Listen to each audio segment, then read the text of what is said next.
we're here really to discuss the QX-5. Yes. So I would like to know a little bit about your process in terms of development cycles. I mean, do things come as ideas that get implemented, or so that's my kind of curiosity.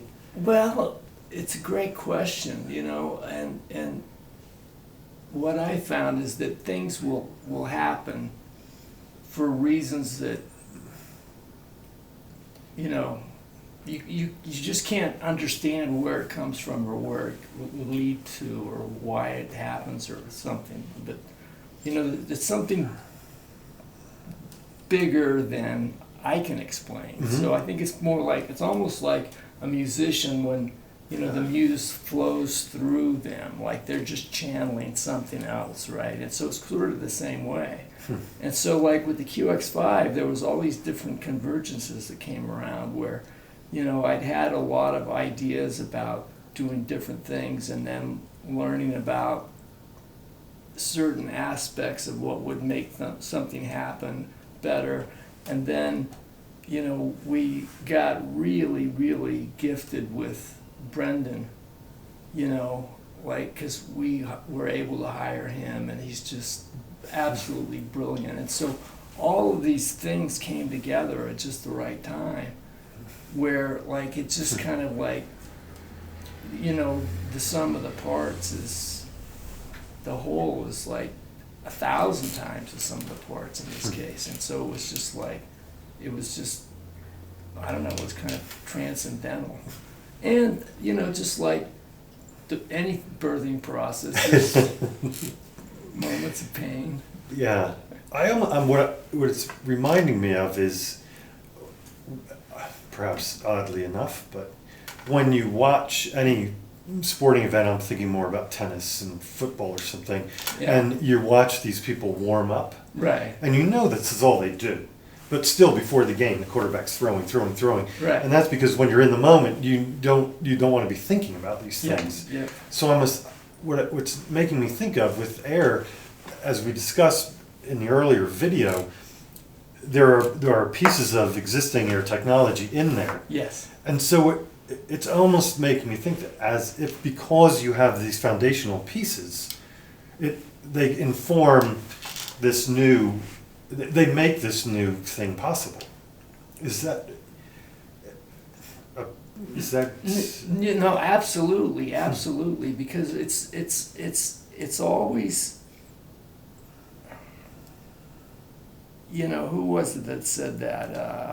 I think it was Newton said, if I can see further than others, it's because I'm standing on the shoulders of giants. And so there's the people that came before me that I learned from, and then there's all of the things that we've been working on for a quarter of a century and developing all these ideas.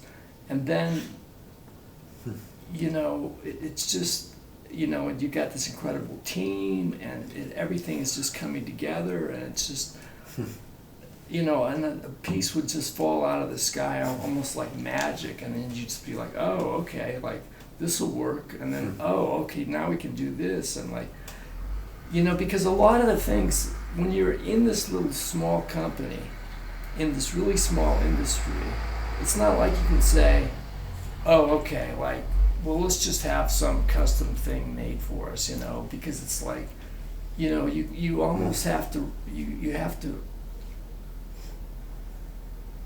find on the mainstream current some little piece that you can take out that's going to work for you, right? Mm-hmm. Because it's back in the 70s, consumer audio was two things: TVs and stereos, and that was it. And now here it is.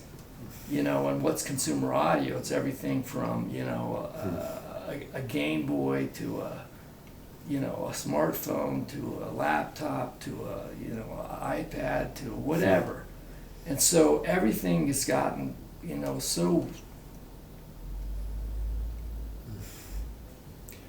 everything's accelerating, everything's moving faster and faster, and so you just, trying to like catch all those pieces, and it's moving very quickly, and but it just.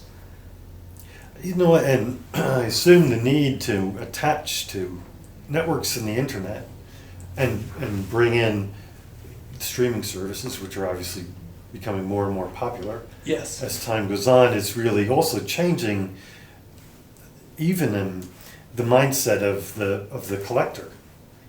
Where it used to be when stereo was stereo, when I grew up, you bought records. Yes. Or you made mixtapes or something. But now, speaking from personal experience, our daughters have never purchased, they don't own any physical music. But yet their access to music is greater than mine was by, orders of magnitude. Orders of magnitude, yeah. So that, with the QX-5, obviously, as we discussed earlier, this, the Ethernet input connects us to that world. Yes. This new universe of possibilities. Yes. So I wonder, was that inspirational? That the fact that you can tap into that? I mean, do you know what I'm saying? Is that exciting for you? Oh yeah, absolutely. Because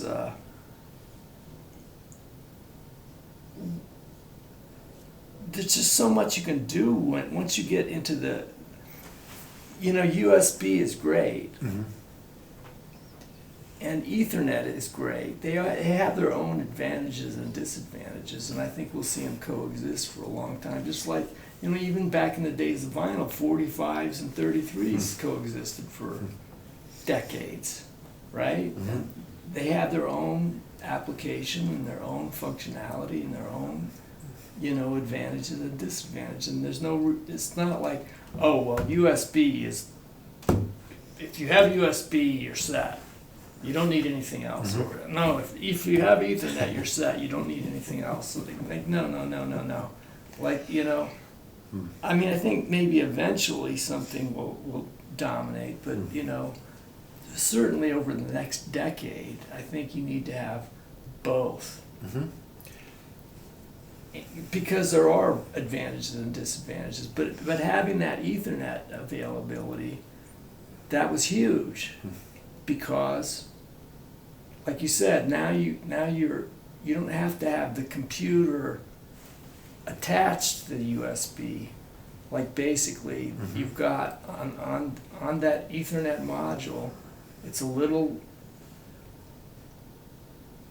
computer in there running Linux, and it can talk to the Ethernet and talk to the outside world.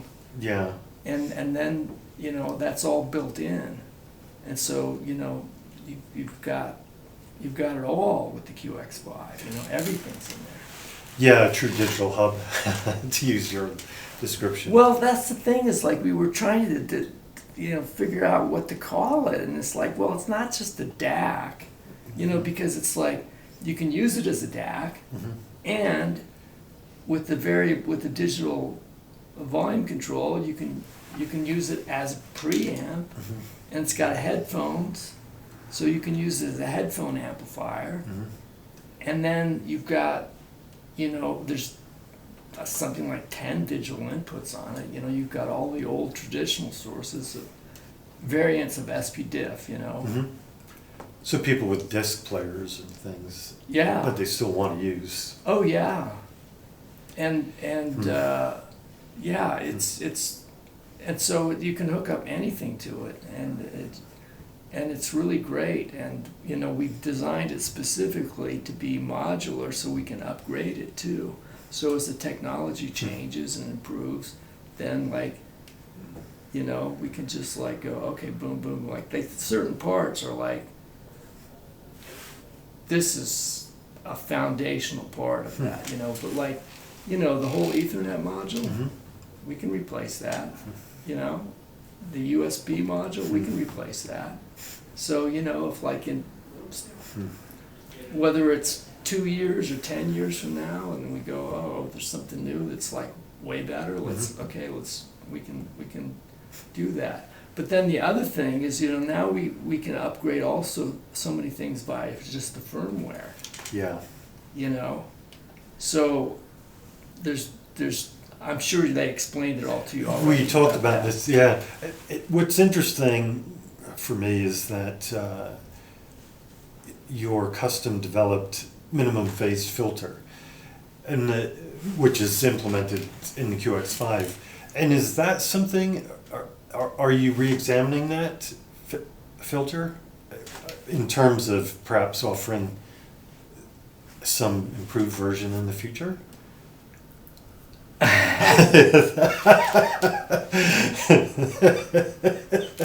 Sorry, that was I love it. So you're exactly right. So what's beautiful about it is this, is that, when we did the filter, we developed it with the QB9. Mm-hmm. And at that time, there was some high-res available, but at that time, it was limited to, you had some 9624 discs and you had some 19224 discs. Mm-hmm. Just a handful. There was a few DVD audios and a few, remember when Classic Records had what they called DVD Ds or something like that? They were just 9624, so you could just play them back on any DVD player. Okay. Mm-hmm. You didn't have to have a DVD audio DVD player to be able to play these discs, so they limited. So when we did all the listening tests, it was all done. All that listening test was done with 4416. And then we would just kind of go, okay, we figured out all this stuff. We spent, all I did for 4 months was go into that sound room, 6 hours a day, because that's all I could take. So 6 hours. After a while, I'd be like, all right, let's try this set of coefficients. All right, let's try this set of coefficients. Okay, let's try this set of coefficients. Okay, now let's try this sort of. And it just sat there for 4 months, just listening and listening and listening and listening, and figuring out, okay, and getting that all dialed in. And then we would cross-check it and listen to it at a higher res, but there was so little available at that time that we would just kind of cry, oh, that sounds great, that sounds great. Well, now here we are, because that was in 2008 that we were developing the QB9. So 8 years later, now all of a sudden you've got boatloads of high-resolution audio. And you've got a lot more things going on, and so I've got some really interesting ideas for digital filters. Okay. And what's beautiful about it is, all it'll be is you stick in the flash drive in the back and press the button, and boom, you got your new digital filter. Mm-hmm. And I don't think there's much room for improvement on our 4416 digital filter. But the higher sample rates, whether it's double or quad, I've got some pretty interesting ideas that I've been playing with. And I've just been thinking about them in my head and doing some simulations, and we haven't done any listening tests. But, at some point, we'll go okay, let's just sit down and listen to this and see what it sounds like. And I'm pretty darn confident that it'll be one of those things where you go oh, that's a nice improvement. Mm-hmm. And it'll be great because, you have your QX-5 and you plug in your thumb drive. Yeah. So the listening process, is that Brendan? You would work with Brendan and he would implement these changes? Well, we always have had a system where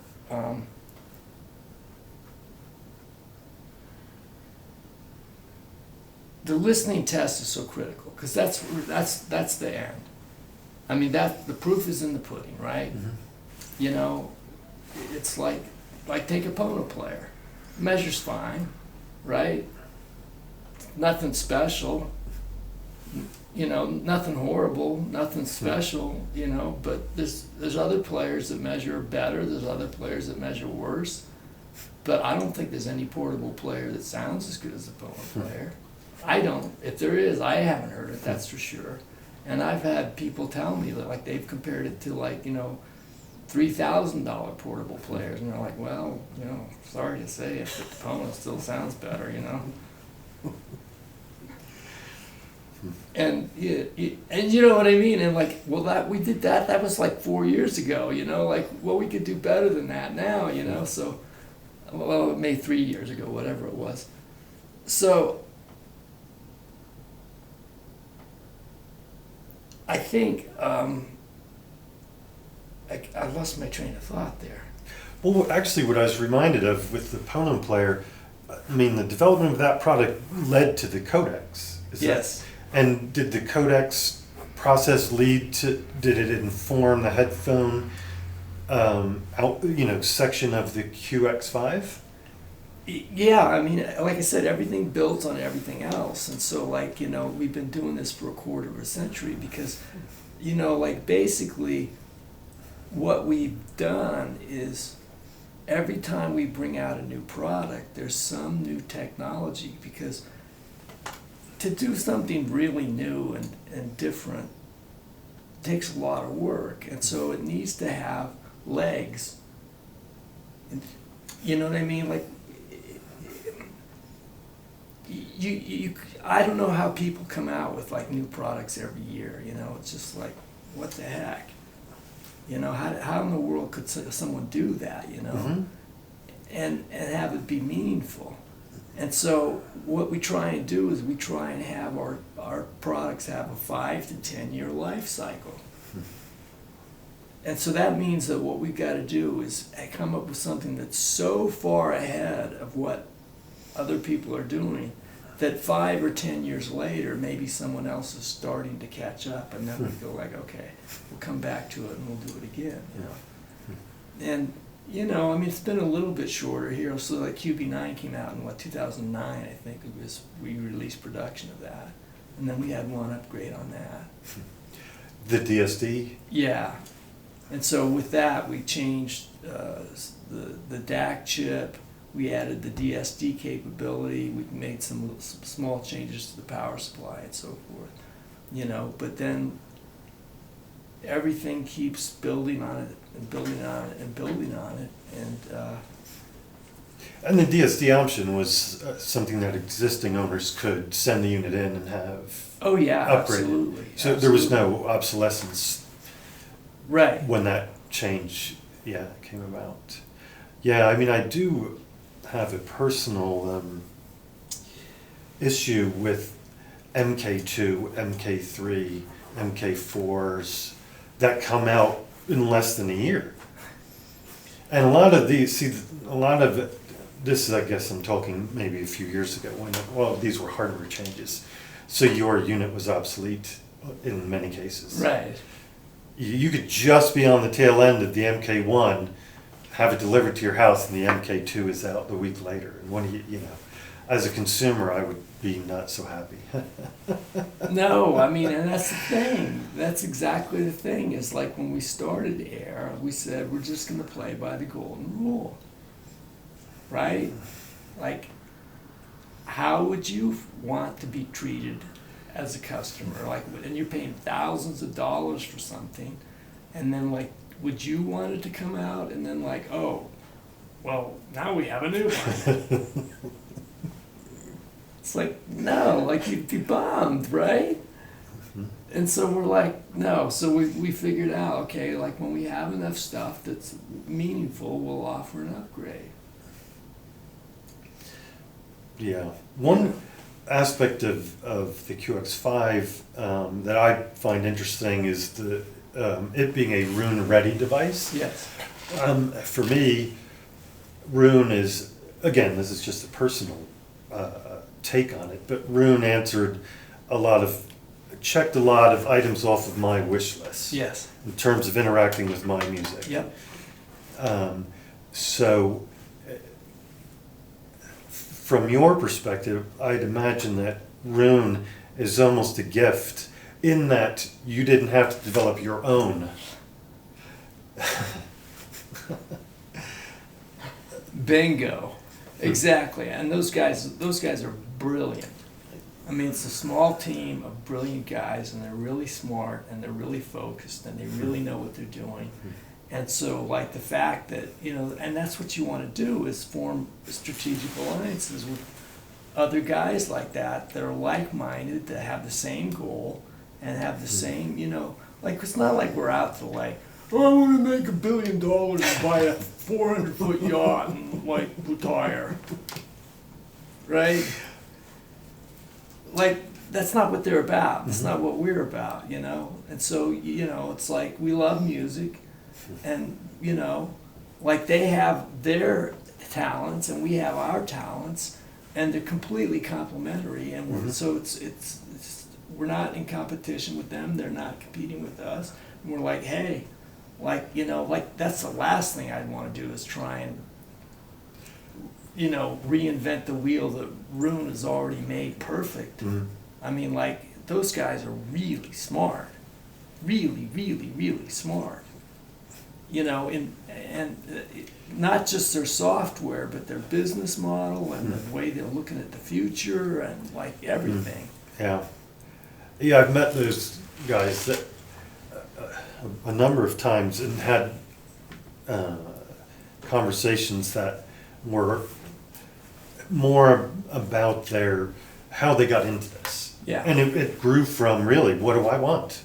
Right. And they're all music collectors. Yes. Music, lovers. I hate to use that term, sort of, it's gotten old, but people who just love music. And they wanted a system that they could live with. Yes. And so I think that impetus is a good one, as opposed to, here's a market, and I'm going to engineer something to make, so I can get a big chunk of that market, which never, in my experience, it never works quite as beautifully as. So. No, that's exactly the same thing. Because that's exactly what we did when we started with Ayre. We're like, let's design the equipment that we would want to own. Like, because we're music lovers. We'd love to listen to music, and it's like, well, okay. Like, you can always go out and buy tube gear, right? And when I was in my 20s, like, it was fun. Like, when I was single and, like, and, like, had a lot of energy, and it's like, you're like, oh, well, yeah, I'll go out and, roll tubes, and I'll modify this, and I'll tweak this, and I'll do that and stuff. And it's like, oh, I'll adjust the bias, and I'll, and then it's like, you grow up and you get married and you got a job, and you're like, I don't have time for this anymore, And so that was the whole thing with Ayre. It was like, well, like, we want to build equipment that we would use. And so it's not going to be tubes, because I don't have time. I love tubes. Love the way it sounds. If someone's got the patience for it, God bless them. There's some fabulous sounding tube gear out there. Fabulous. But after 20 years of working on it really hard, because when I started it, I said, well, okay, here's tubes, and here's their advantages, and here's their disadvantages, and here's solid state, and here's their advantages, and here's their disadvantages. And so I thought, all right, the limitations of tubes, like, I don't see any way around them. I don't see that anybody's ever going to invent a tube that doesn't wear out. Right? Like, and I don't think that's going to happen. Right? Like, so there's certain fundamental limitations to every technology, and then I looked at the solid state and I said, well, like, boy, there's some fundamental limitations there, but I think I can probably figure out ways around those, and it took 20 years, but with the 20 series, like, I mean, I've had a lot of people tell me, they're just like, oh, like, you guys actually did it. like, you did it. It's like, it does sound as good as tubes, or maybe even better. So we won't see a QX-5T with a little window that you can peek through and I hate that stuff. I hate gimmicks. Oh my God, gimmick. that you can turn on and off with the remote. And change the color of the LED and stuff. I mean, it's like, oh my gosh. That stuff, it's gimmick. I can't stand gimmicks. It just makes me crazy. You know, like I said, there's nothing wrong with tubes, and if you got the patience for it, God bless you. You know, and I'll never have a bad thing to say about tubes and the way they sound or anything, you know. And I've got an understanding of why they sound the way they do and what people like about them. And, you know, like I said, we finally cracked the nut where it's like, oh, now we've got like the musicality at least as good as the best tube gear. You know, without any of the drawbacks of tubes, without that maintenance hassle, without the, you know, like fear of, you know, like I've got my photo stage with 20 tubes in it. When I turn it on, is it going to work or not? Yeah, wait for the hum to go away. On power up. Well, as an AX520 owner, I'm not going to enter the tube debate. Does it sound?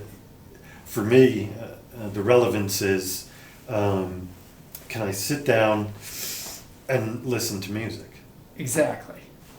Because there's, for me, again, what we're talking about is the experience of focusing and doing one thing at a time. And that is just listening to music. Right. So when you do that, you become, I think, and when you do it over the course of time and years, you become more and more sensitive to the experience. Yes. So, can I sit and relax and listen? Isn't as superficial as it may sound. In other words, the ability to listen and relax doesn't mean that it's a superficial experience, I guess is my point. There are aspects of the listening experience and the way the equipment informs that experience that you physically react to. Oh yeah. And there's two things I want to address there. So one thing is that when you think about it on a fundamental level, you're reproducing this music, right? These sounds, these vibrations of the air molecules that were captured somehow and stored somehow and reproduced somehow. And so there's only two things that can happen. You can either add something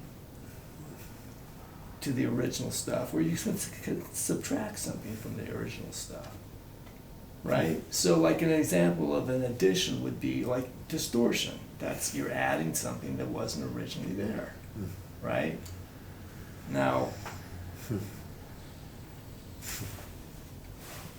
and you could subtract something, right? Like if your speaker doesn't go all the way down to 10 hertz, you're not reproducing everything, you know? So if you're missing something, now if it goes down to 20 hertz, you're missing less, but you're still missing something. Now how much you're missing? If they only go down to 30 hertz, how much you're missing, right? So it's like, you know what I'm saying? So in general, subtractive distortions are much less problematic than additive distortions. But that's really what it boils down to. You're either adding something that wasn't there originally, or you're subtracting something that wasn't there originally.